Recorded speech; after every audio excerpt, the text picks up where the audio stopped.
నమస్కారం. ఘంటారావానికి స్వాగతం. ముందుగా ప్రధానాంశాలు. మానవ అక్రమ రవాణాపై సీఎస్కు చంద్రబాబు లేఖ.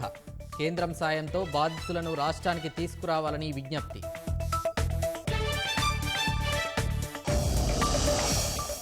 ఎస్సీ ఎస్టీ బీసీలను భయపెట్టి జవహర్ రెడ్డి అండ్ కో భూదోపిడి.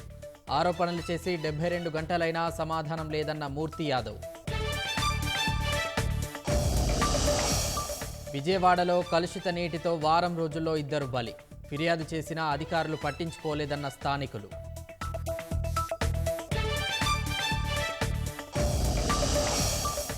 దేశవ్యాప్తంగా ఎన్టీఆర్కు సినీ రాజకీయ ప్రముఖుల నివాళి.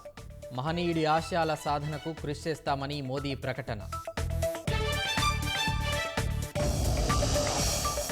బెంగాల్లో భాజపా విజయ ఢంకా మోగిస్తుందన్న ప్రధాని. ప్రతిపక్షాలు నిరాశతో దూషించడమే నైజంగా మార్చుకున్నాయని ఎద్దేవా.